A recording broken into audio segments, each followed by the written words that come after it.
shield. And against Warcry, once they get level 2 and onward for Sven, they should be able to do semi-okay against Elder Titan. And the other important thing is that they have a stun now.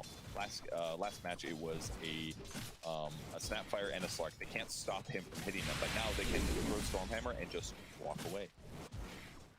That is the hope, at the very, very least, coming out here. But will be an annoying lane for them to play against either way. And how do you anticipate this mid matchup going? It's probably going to be fine for Rubik. If Axis did physical damage, I'd be more worried for him, but 9 right off the bat is going to do fine.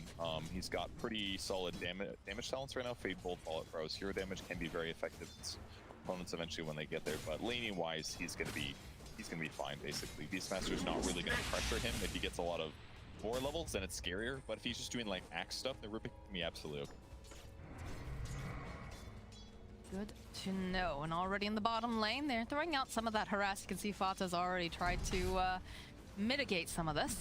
But very annoying lane to play against either way. And we saw SkyLark had a great game last time. Spartan is trying to put out the harass, of course, in the top lane. There's not much that he's going to be able to do really against 33, but perhaps they can make some plays on Sneyking. This is one way that they can actually mitigate the PL a little bit, because Anchor Smash is just such a good harassment tool.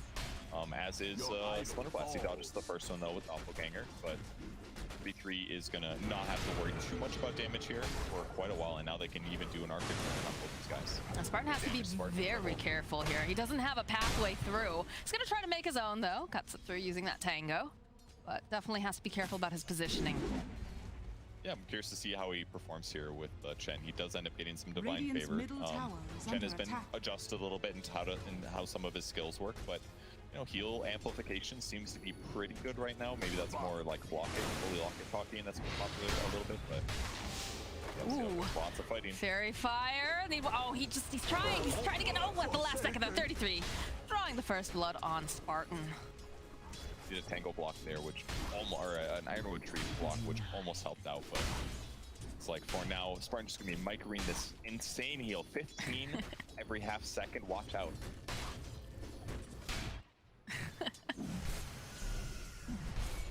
Bottom lane, you just keep seeing that aphotic shield getting placed there on Skiter. A little bit of a dive here coming out from 9. Just poking away over here at Wish. 3-minute runes are coming up, so he's going to be able to toss him back and go secure himself a nice, juicy rune here. Plus the body blocks. 9 might have got a little bit too cheeky here, though. They've got enough damage, so he ends up dying for the bounty rune. I'm not quite sure that was worth it. I don't really see supports rotate for the bounty rune on their side of the map very often, but if that worked, it would have been a good play. I mean, it's a big gold swing if you can get out of it, but good attempt with the TP, but now that he died, teleport, now he's got to walk back to lane, doesn't have roots hit. That was pretty... Ooh, that's definitely not worth it, actually. Forgot about the walk of shame. The walk of shame is always a big problem. Tidehunter, one of the best offlane heroes for dealing with this like stack small camp. He really doesn't care. He's like, thanks for the farm suckers, and he just gets over here and clears it. So as long as he updates himself here, it's gonna. Spartan's doing a great job last inning, but you see the way that he's trying so hard with his little creep too. He knew he wasn't gonna be able to last hit that, so he's like, let's just get this shit over with. He hits it once and walks away. Like I got stuff to do. To teleporting right back here to this bottom lane to provide the support Skiter. Gone for great cleave, no Warcry just yet, so not as worried about dying to Alphatine. Keep in mind how it went last game. SkyLark obviously had lots of kills, which was very strong and good for him, but afterwards, SkyLark did not farm that many creeps, so they just don't let him go out of control on the laning stage, and they play the game kind of slow like they did last game. They should eventually make Elder Titan feel less strong.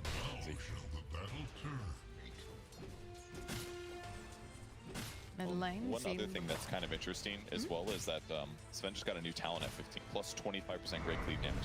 This is the game for that because he's so we'll see if that ends up being helpful. I assume you will. I feel like you've got to when you've got this many illusions. I mean, you've got a little bit of illusion clear, right? You've got the Fade Bolt, you've got the Splinter Blast, but oh, they're really chasing after things. It looks like they'll turn back around though. And focus up Sneyking just a little bit. Not quite enough damage, though, to take either one of them down just yet. And they want Orb of Corrosion as well in Tide just to get as much minus armor as possible when they pass here. Kind of cool to see. He's struggling a little bit with that. Gosh, look at the anchor smash here. This is not looking good for Focus. I think he's going one more hit. Can they get there? Is he going to be able to get that in time? No. Focus will survive with 60-something hit points. Perhaps they can turn this around over here on Sneyking. Not much mana left. They've got the Ghost. Brave trying to put out some harass. This is cool how 3-3's pivoting is built. He's gotten 2 points in Kraken Shell. We basically don't see this anymore because it's just not that good to max out. Usually it's better to go Anchor Smash, but against all these Chen creeps and against a PL, damage block is amazing at limiting the amount of damage that they are dealing to you. So kind of cool to see the pivot. It's going to allow him to sit in this lane and basically just not be pressured here. Man, Fata is just doing the job of a support 100%, keeping Skiter alive, making sure that he can heal him up constantly.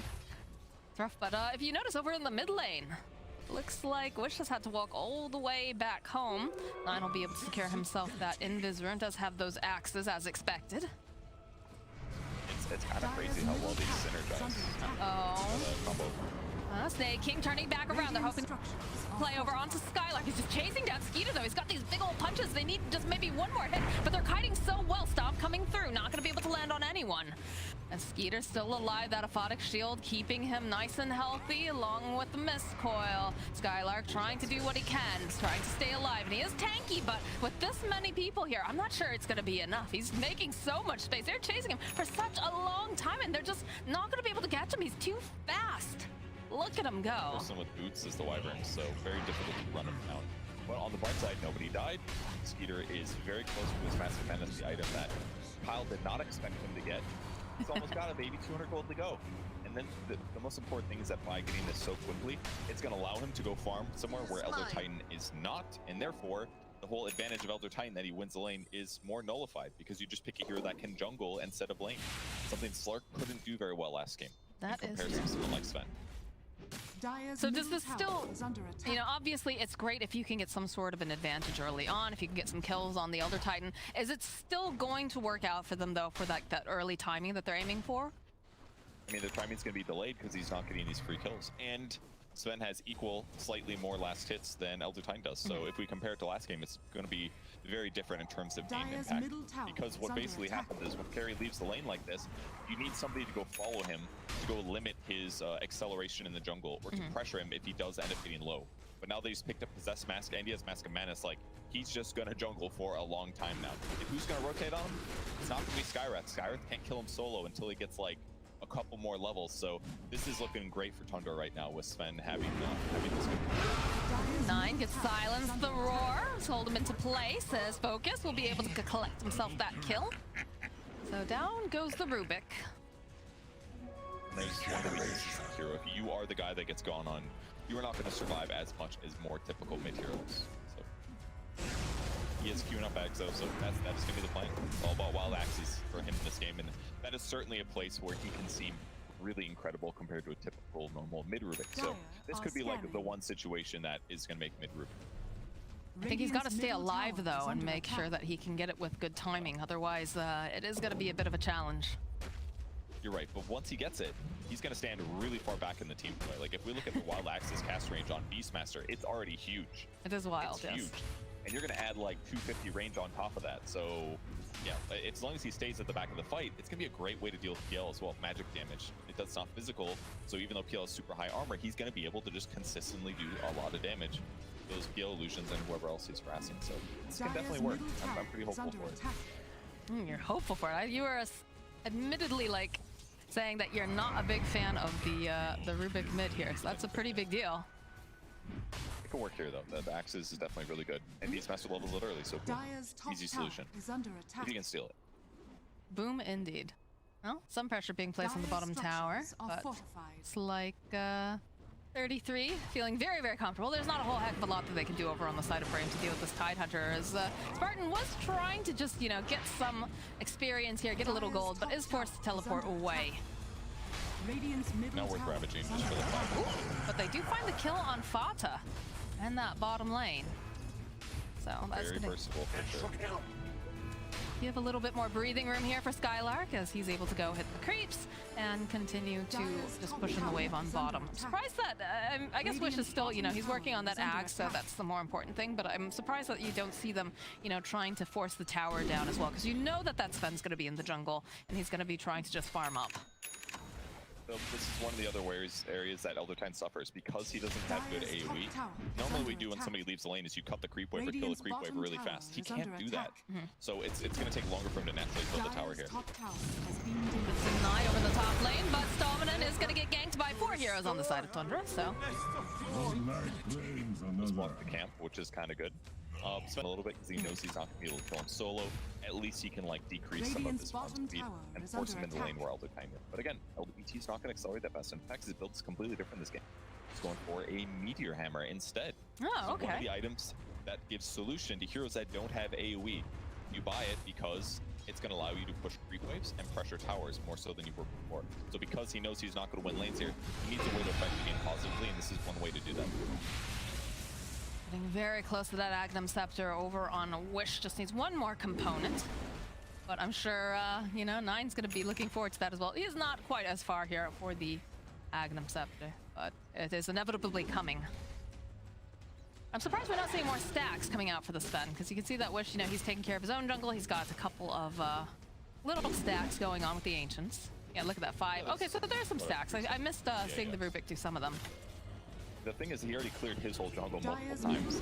It's the difference maker. And also, if Fata goes and stacks for him in his lane, then Fata doesn't get levels anymore. Right. So Fata's been basically living in this lane, getting all this free experience until he gets punched through by SkyLark.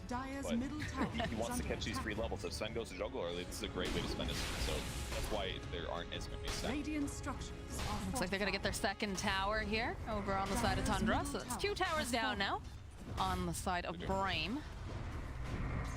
SkyLark punching Fata, doing those things that Elder Titan like to do. He has to be careful though because the teleports are coming out. There's Varena's procs, and you can see 33 making his way down bottom, trying to protect this tower, keep it alive. He's already done the damage to the tower in the top lane and the mid. Got the wrong tree. Otherwise, he maybe would have been able to pressure there, but the fact they got the mid tower for that simple was. With that said, though, there's a goal to Brame has almost 2k up on their opponents, and with Skiter having 7 here. Getting a kill with Beastmaster is really likely, especially because Ancient Seals amplify magic damage by 30%. That's going to mean these axes are scary. Sneyking does get spotted. It's a nice stomp, though, from the Centaur. They immediately jump forward. They've got the roar. They want to just blow up 9, and they'll be able to do it. But the Nice Winter Score's coming in. We'll be able to take down SsaSpartan. Now Focus chasing after Skiter. He's got no mana left. He's trying to run. They still have that one Centaur creeper. There's just this army of Catmen just chasing him down. And oh no, Purge. They steal the stack as well. Wish very happy to see this. Boy, does he clear fast. Holy crap. But great team fight for them. They get the mid player, the Rubik, and they grab Sven. And that was even with the haste rune on Rubik. They kind of played that aggressive and dangerous, though. I think they were feeling confident. Because, like, that Centaur did break smoke. And I think Tundra noticed that. But they still played up, trying to wait for something to break. That way they could haste away with that Centaur stomp. The fact that they let it hit them was a pretty big mistake for 9 and limited their ability to fight there. I mean, they waffled with it a little bit. Like, if you go back and you look, it looks like the Centaur, like, it spots them, and then it feels like it's going to turn around again. So maybe they thought, okay, they weren't prepared to see that many heroes. It was only, you know, 2 heroes possibly, but they weren't expecting the 3rd. I don't know. Yeah, maybe. I think they just were hoping to break smoke and take a fight there, and they're feeling confident about it, but the stomp set up the other disables, and it was just way too much to deal with. You can actually see it. The Centaur just runs right at them. Guess not, yeah, they used the roar, the blow up 9. That was such a good curse, so, you know, Spartan does go down, but all of a sudden Focus is here, and he's highly focused on Skiter. He's got absolutely no mana to do anything, so. Maybe Skiter could have fought there, but it kind of looked like he could have escaped, so I don't blame him for trying to run. He know he wasn't quite ready to fight the PL yet, so. But the Diffusal just dealt with him so easy. That silence, or the slow, sorry, was massive. You know, right, and SkyLark goes back to Axe instead. No more Meteor Hammer. Meteor Hammer would have been probably iffy. Just a second ago, it sounded like you really liked that idea and the adjustment. Just explaining the concept. You know, buying Meteor Hammer on heroes that don't have AoE is really good. Treant Protector really benefits from it. I've been known to buy Meteor Hammer on heroes that I'm trying to make work as cores. It's true. Purge ruining your pumps by buying Meteor Hammer on every single hero. Shake my head, Purge. Only heroes that don't have AoE, and there's a lot of heroes that have AoE now, okay? Being added to shards and things like that. Decay just got buffed to do double damage to creeps on Undying, so he can be more core-like if he wants to. That's true. Etc. People have said they think Undying is going to be the next offlaner. I don't know about that. You still need a lot of mana to cast Decay on creepers. Might get caught here with the smoke moving to the jungle. It doesn't find him. Immediately focused, just shredding through all of that mana. And, you know, they do get the Splinter Blast off, but this is not looking good for 3-3. And he is very tanky, but Wild Axe is getting thrown out here by Wish. It's a lot of people on the other side of the river. I'm not quite sure about this. Stomp gets thrown out here. Focus, he wants it so bad. There it is, the Mystic Flare coming up with a beautiful stuff. Landing over onto two of them. The Winter's Curse comes out, though. Buys him just a little bit more time, but look at SkyLark. He wants 9. He's just punching his way to victory over here. Fata's going to be next to fall, and Brame is just running at the side of Tundra as we'll turn back around and just focus on the objectives. Yeah, they're just not ready to fight it. And this is, again, one of the weaknesses of a Rubik. If the enemy team is running you down, you are going to have a really bad time because as a Rubik, you cannot slow this down very fast. Very difficult to stop them from continuing to running you. You need to play the outskirts of the fight like a support can.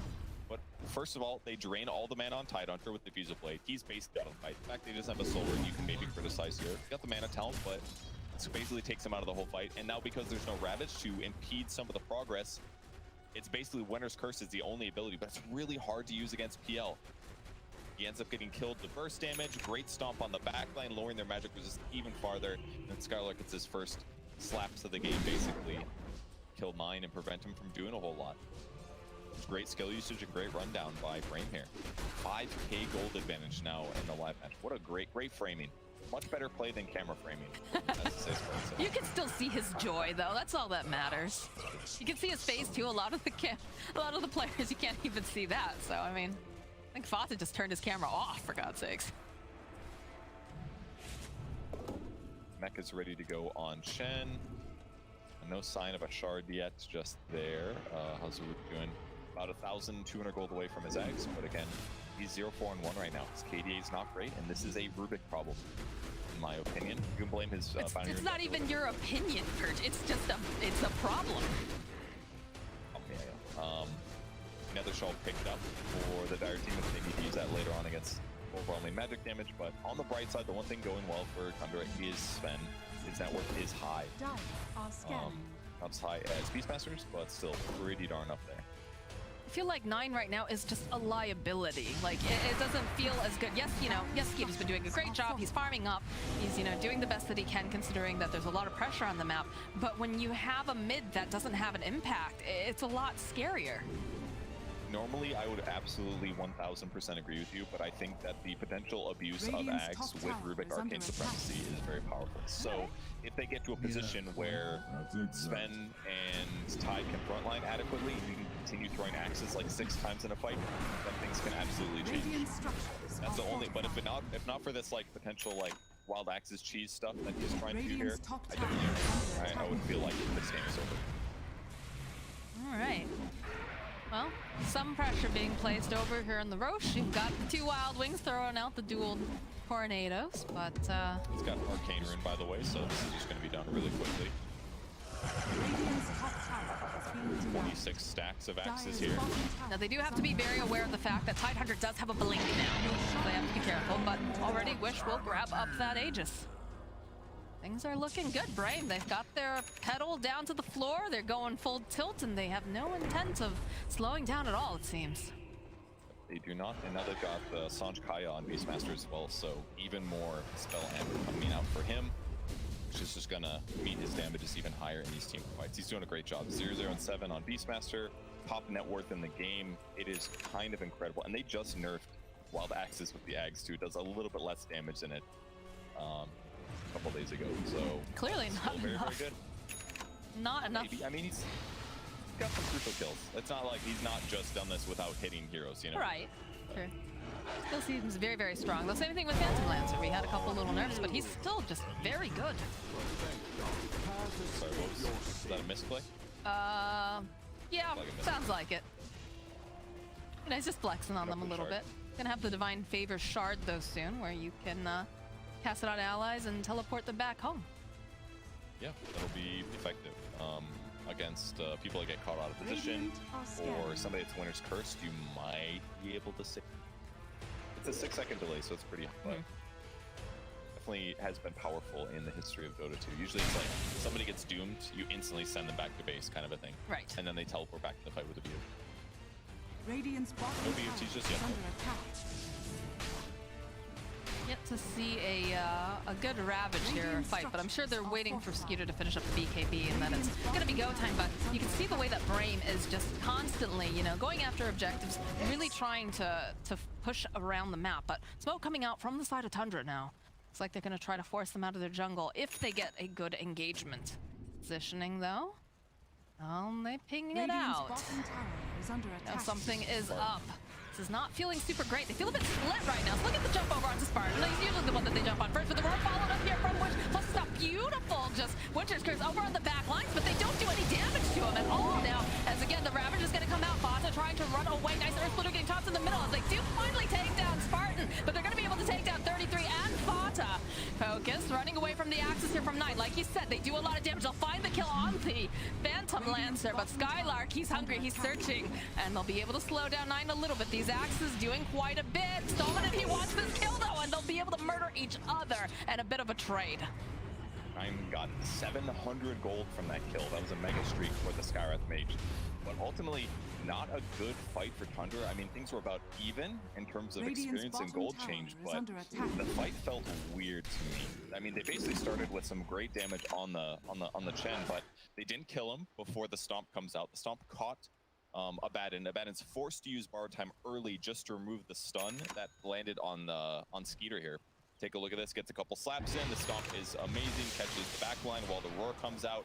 He has to pop ulti just to remove this, then the Winter's Curse buys time for the Elder Titan, and Skiter, I think, making a crucial mistake here. He slapped the Elder Titan 2 or 3 times, realized, oh shit, he's got 30 armor. I can't do any damage. And because of that mistake, Chen dies a little bit slower. Maybe he could have killed Skiter Mage instead, for example. Oh, I didn't realize he killed PL. That was huge. Yeah, those Axes coming in clutch. And then 9 here in Dominant. Look, he even goes and he uses his Glimmer Cape. He's trying so hard. He wants this kill. And it's already, you know, the shots are sent out, but they do end up holding each other to the death. All right, well, not as bad for 9. He's on the board, 2-5 and 2. They're still up 8k, but the fact that he cleaned up the PL is massive. Gives them multiple solutions against PL this game. They've got the Axes, they've got Anchor Smash to lower damage, and they have Sven's cleave damage. Well, the other problem is, though, they've already used all their ultimates. They're on cooldown over here on the side of Tundra, and Brame, they're ready to fight yet again. Look at them just running. A little bit of a dive here on the tower. Wish throwing out those Axes is able to keep a decent amount of distance, but they do manage to find Spartan again. He's just a little bit too far forward here, so despite the hand of God, he is going to fall. And now Skiter has used that BKB. He's hoping perhaps they can get something else, but they've got their eyes on Wish. This is not looking very good for him right now. They don't really have the best save, so the Aegis is going to get burned. You can see Focus still standing on the high ground. They're going to be able to support him should they try to go up here. They're flying everywhere. It's just all over the map. Which ones are which? Get some cosmetics for these, please. Ooh, they're building them up. SkyLark very forward here, looking for a couple of punches over to Skiter. Oh, but it's a good Witcher's Curse. It buys them just a little bit more time. And again, these Axes are just flying left and right. They want to catch anything. The Ravage comes out. Fata goes down. Sneyking turning his attention now over to Dominant, but over on the backline, Sneyking, he will go down. 9 also to fall. These Axes just flying, plus all of the magic spells coming out from Skywrath, as they'll eventually win this fight inside of Brame. And that all came down to Aegis, really. Look at those Axes. By Oh my God. Tundra going, I mean, the axe damage was like that. Was so weird. Both tiers basically are equally as strong in axe damage, but both teams have to play around it. It's so bizarre to watch. But they had to wait for the perfect Ravage, but unfortunately there's no BKB left. At that point, Sven's ulti was probably gone or low, so it was hard for them to fully commit to that.